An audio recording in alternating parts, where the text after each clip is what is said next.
Kevin O'Leary will be the first to answer the next question. The theme is jobs.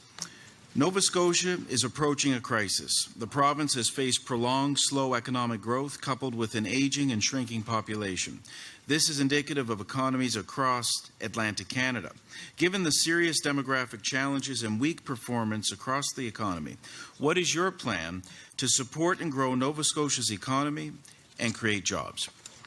It's the role of government to provide a rich soil under which any entrepreneur, large or small business, can plant the seed and flourish as the business grows. That is the basic premise and mandate upon which any government should form. You can't even grow a weed here anymore. These policies put by your own Liberal leadership, it's a disaster.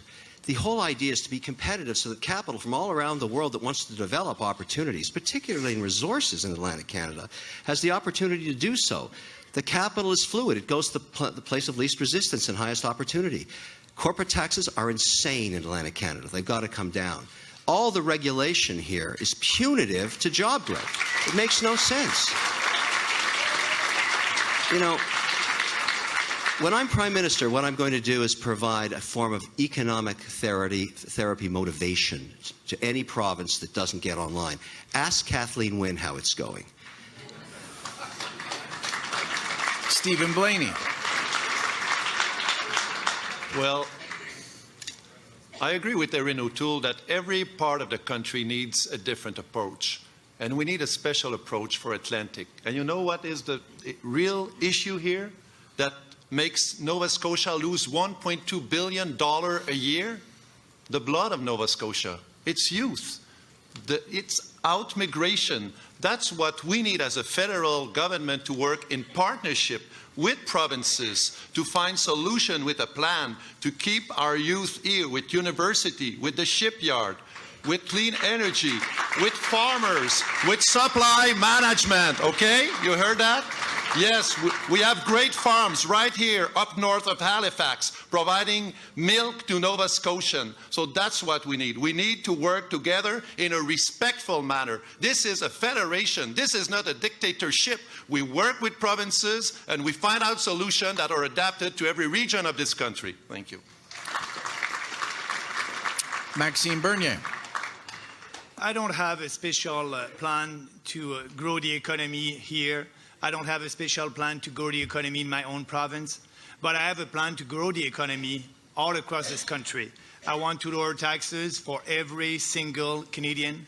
I want to lower taxes for every single entrepreneur. I want to cut corporate welfare, and I want capital back. I want jobs back. I want people back, and it's already working. Kevin is with us today.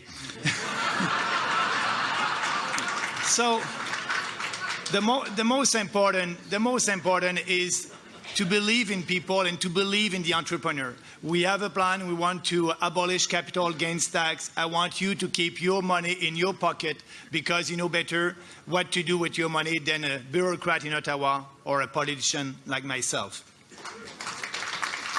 Andrew Scheer.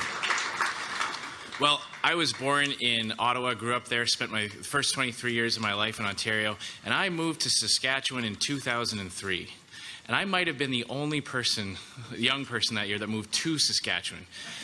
We had the exact same problem in Saskatchewan that you have here in the Maritimes as well. Our #1 export was our young people. And it's not rocket science. They're coming back now. They're coming back from Alberta. They're coming back from British Columbia. They're coming back from Toronto because we've lowered taxes. We've made it easier for investors to create a business and hire people.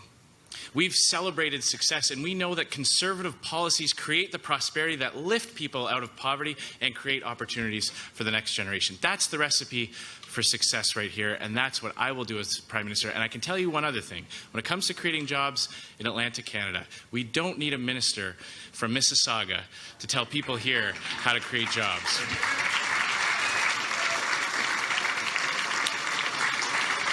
Rick Peterson. Thanks, everybody. Again, Kevin O'Leary is right, but again, he doesn't have an idea as to how to fix it. Capital is fluid, so to attract capital, let's take that corporate income tax rate to zero. Go to petersonleader.ca. Let's bring capital into the Atlantic provinces. Let's bring new investment into jobs. Let's lower your personal federal income tax rate to a flat 15%. Let's kickstart this economy.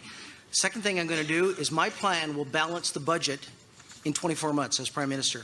So what that happens is right now, every family here in Atlantic Canada with 2 working parents is paying $4,200. It's going to come back into your pocket because the deficit is balanced, because the budget is balanced. It's important to understand, ladies and gentlemen, that jobs are linked to the economy. We have to attract capital. And Atlantic Canada deserves better than it's got so far. Under my plan, in 24 months, we have new capital, new jobs, and a balanced budget.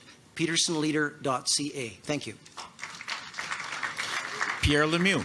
Thank you. The Master of Ceremonies today, the first thing he spoke about when he addressed you was job losses in the region. And I have a recipe for success. The first thing is you reduce government spending. When you reduce government spending, you can then reduce taxes. When your taxes go down, you have more money in your pocket. What will you do with that money?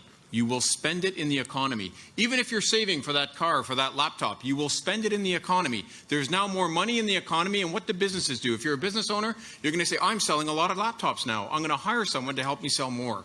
So you end up creating jobs by supporting businesses. I would also cut taxes for our businesses to encourage them to create jobs. And so that is the recipe for success. It's lower government spending, lower taxes, you will boost the economy, you will help businesses create jobs, and jobs in the region will keep your young people in the region.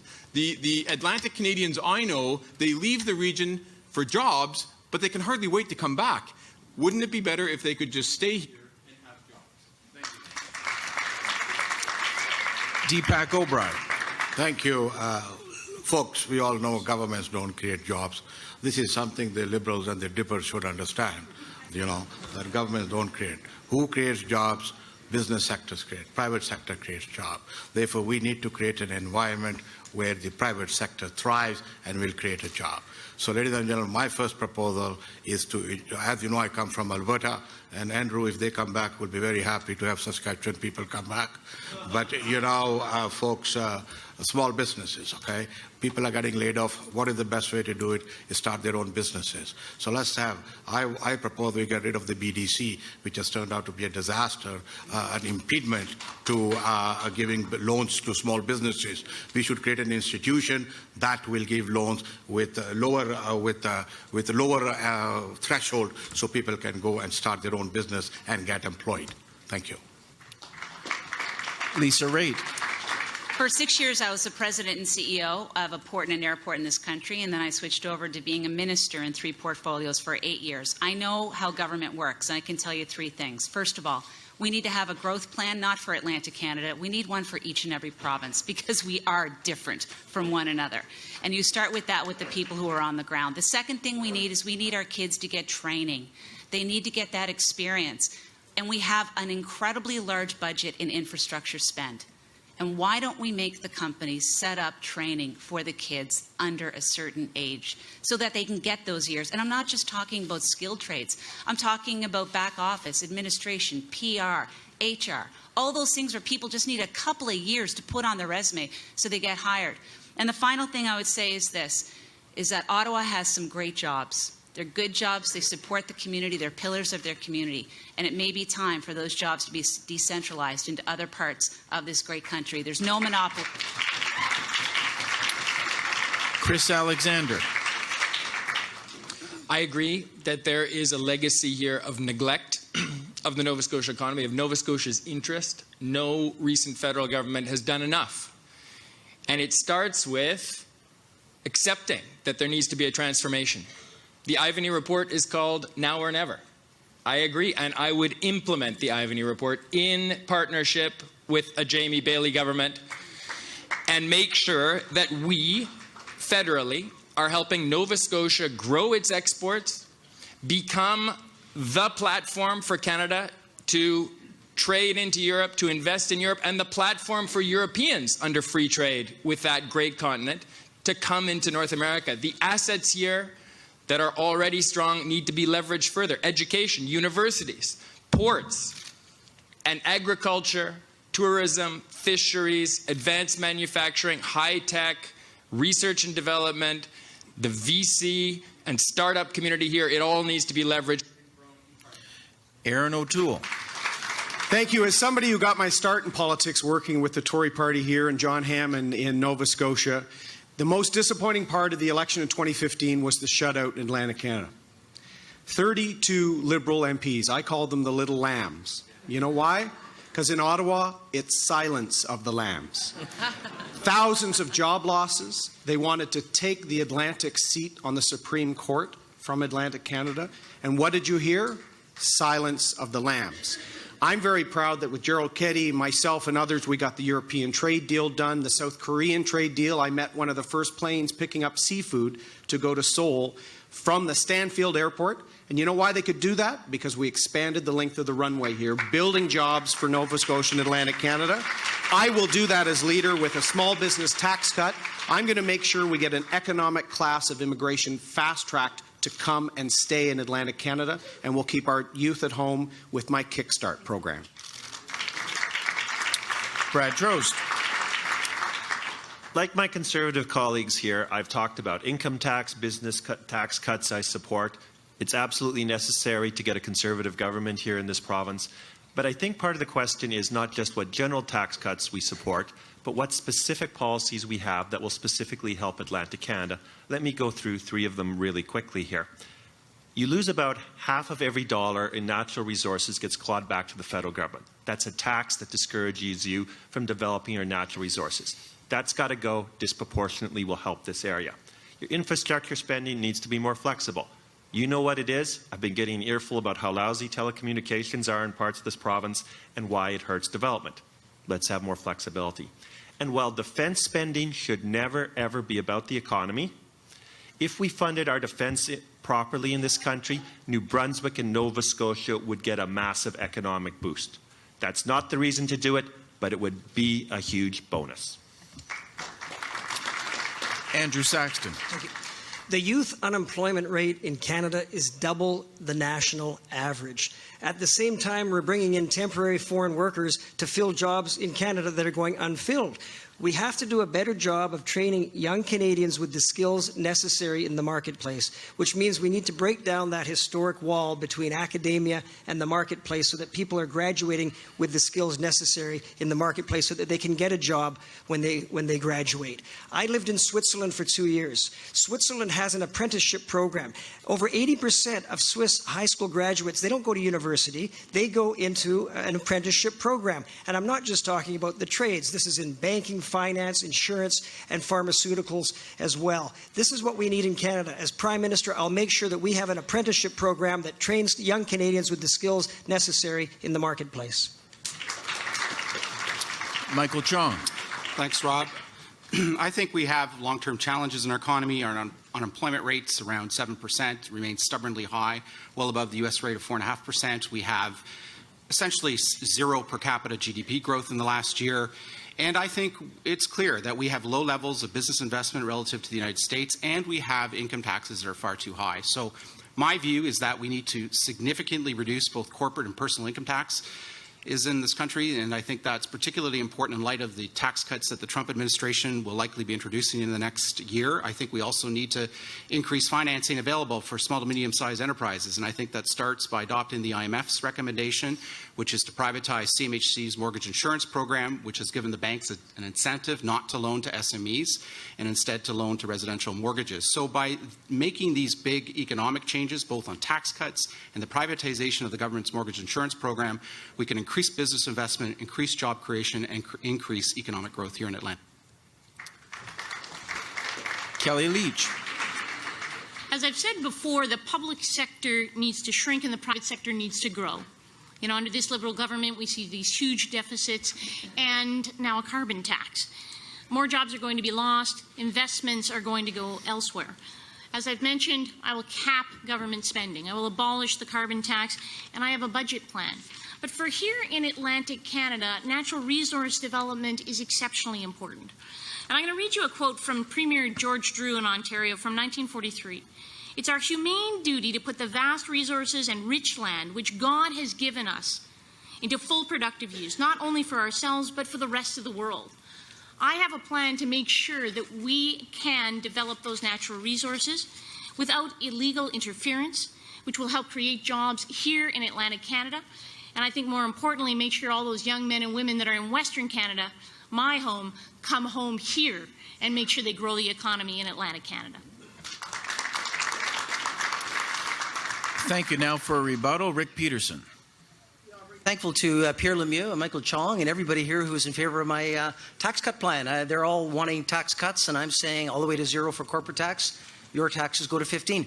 I want to say to Jamie Bailey, I am looking forward, Jamie, to coming back here as leader, because I've been approached in the last day by about 15 young people who know I'm in the venture capital business. They got ideas out here. Go to peterson.lia. My Maple Leaf account is going to put money into businesses, into startups, and we're going to help you grow the economy. Stephen Blaney. I want to share good news with this audience. Halifax is the fastest growing city in Canada. So it's not all black, you know, it's great. And you know why? I believe our conservative shipyard strategy has to do with it. And talking about shipyards, I can tell you I know about it because the largest Canadian shipyard is my riding. But there's another good news. We need much more icebreaker in Canada. We need much more Navy ships. And we need to break those Deepak Obhrai.